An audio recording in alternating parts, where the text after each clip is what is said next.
Okay. Oh my gosh, I just did a whole video on nutrition and like the main priorities that I would say you need to make when you're trying to either lose fat or build muscle. 30 minutes. I made a 30-minute video and I just went to play it and there's no sound.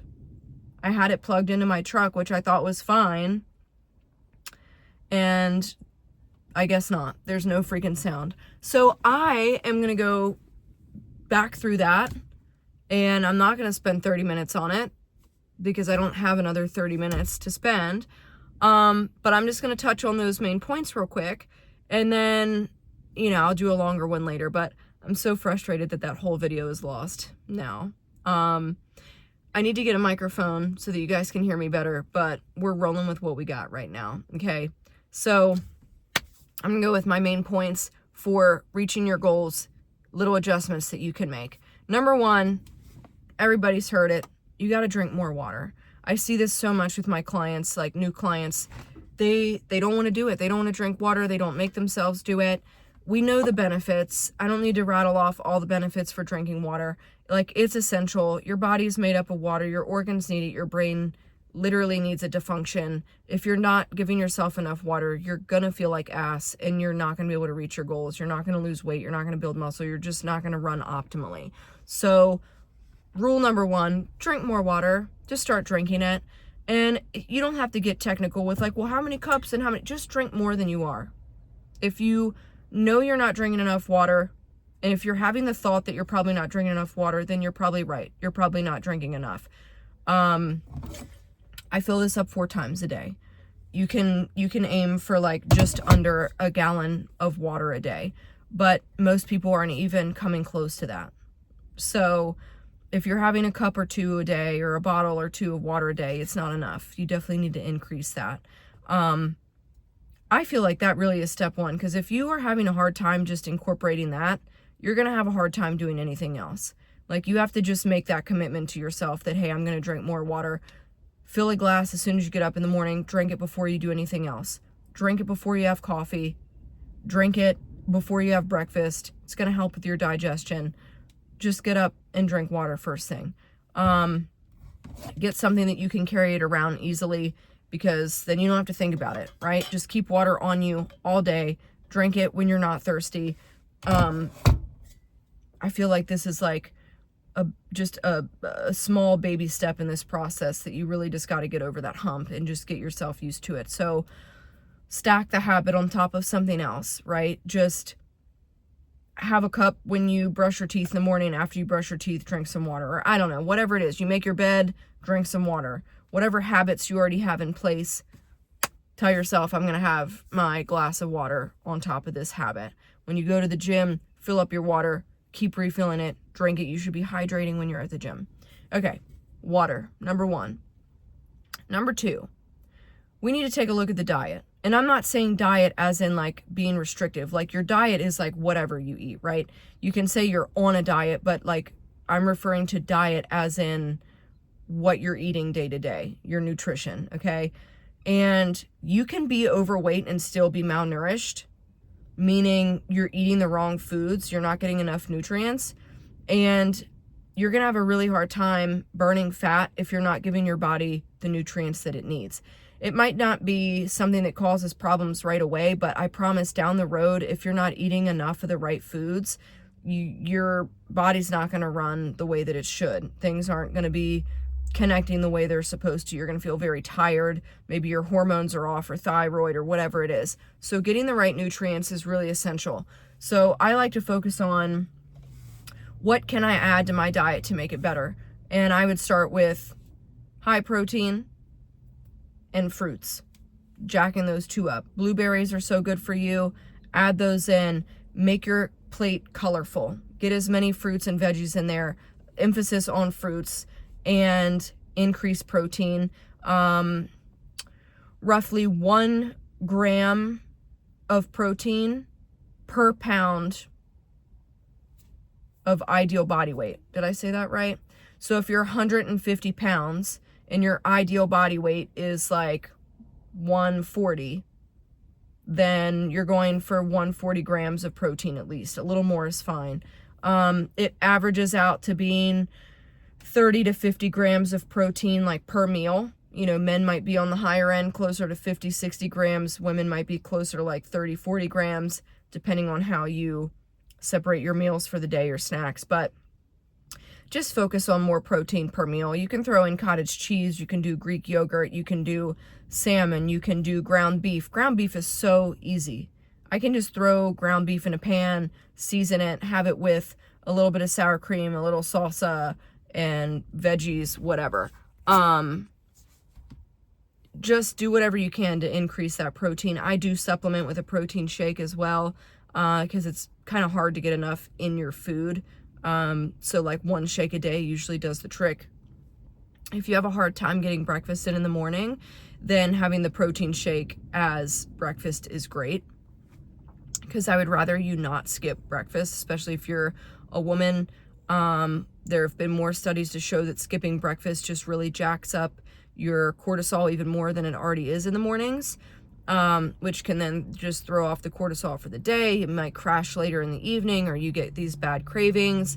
You're not going to be fueled for a workout. So getting the protein and just a meal in the morning is great, especially if you can do it before having coffee.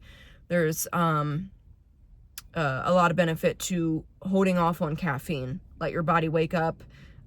Same with not looking at your phone yet. Give yourself like 90 minutes.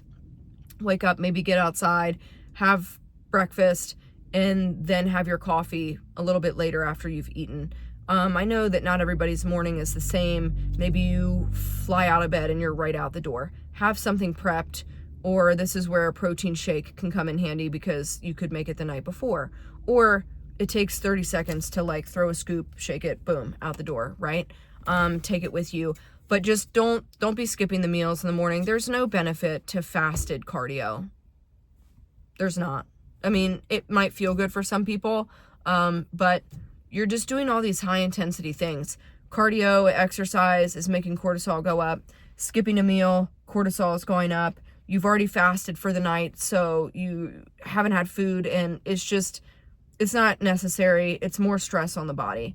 I will say for men, it's a little bit different because of their hormones. I'm speaking mostly to women when I say that it really disrupts hormones and increases cortisol, but I've just noticed even with male-female clients, having breakfast, high protein breakfast in the morning seems to help people to feel better throughout the day. Plus you're already getting some of that protein in, so that you're going to hit that protein goal later in the day easier.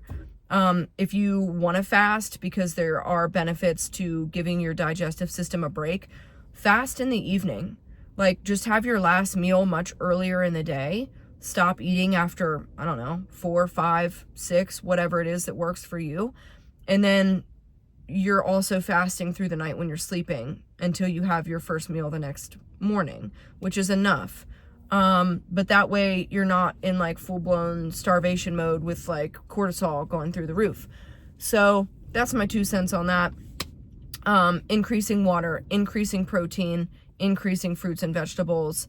And when you do this, when you start adding things into your diet, you'll notice that some of the other junk starts to come out. And like, just don't buy it. Don't put it in your house. Rule number 1, like if you're stocking the house with all these potato chips and Oreos and donuts and whatever fried processed shit, like, it's going to be there in your face. You're going to want to eat it. That's going to be what's easy and convenient. So make it harder to have those things and prioritize having the healthy things. Like, if you're hungry and all you have are banana and oranges in your house, like, that's what you're going to grab. That's all you've got, right? And you're going to get used to having that, and it's going to taste good because you're hungry and your body needs it. And you're going to be like, oh my gosh, I don't feel like shit after eating this. My blood sugar isn't through the roof. I actually feel really good. And like, you feel energized for your workout or whatever it is. But just make those simple swaps, and just getting more fruit in is seriously going to help you with like energy and getting enough nutrients. Make your plate colorful. Just fill it with all the colorful nutrients. You're going to feel so much better when you eat this way. If you have a hard time eating these things, like, you gotta, it's all It's literally all mental. I have friends and family that are like, well, I don't eat fruit. I don't like fruit. You got to convert yourself. You got to like literally retrain your brain to like it. We are wired naturally to eat these things. And I know that if we've grown up like not eating them and not liking them, we get in our heads and think like, I'm a picky eater. I don't like this. I don't like that. You can train yourself to learn to eat these foods, and not just mentally, but like changing your taste buds. You get used to something. For example, I grew up drinking. I would drink sweet tea with every meal. My family always had it, and it was super sweet. And eventually I started to wean myself off, literally by doing half regular and half sweet. And so it diluted it a little. It wasn't as sweet. And eventually I would do less sweet, until I finally wasn't drinking sweet tea at all. It was fully unsweet. And now if I taste sweet tea, I don't even like it. It doesn't even taste good to me. That sugar is not, I don't enjoy it. The unsweet tastes so much better. I actually really enjoy the taste of the tea itself. But that was all through training and rewiring. Like if you get used to something, that's what you're stuck on. It's going to be very hard to change. So, people over the years would think I'm weird for like eating these healthier choices and stuff, but you don't realize that it was just a conscious decision that I made to quit eating the unhealthy stuff, start eating more nutritious stuff, and my body started to crave that more. So it's not like I just was born, oh, I just don't like the taste of donuts and Oreos. Like, of course, like those things are good as a kid, especially, and you're having them all the time, but then you're just training yourself to be hooked on these things. And I'm not saying that stuff is bad all the time. I myself do better when I just cut something out completely. But if you want to have something like that in moderation, is totally fine. Like, I don't know, when we would do like the Crumpy's donut run, it was like a 5K in town, you'd have like a donut after.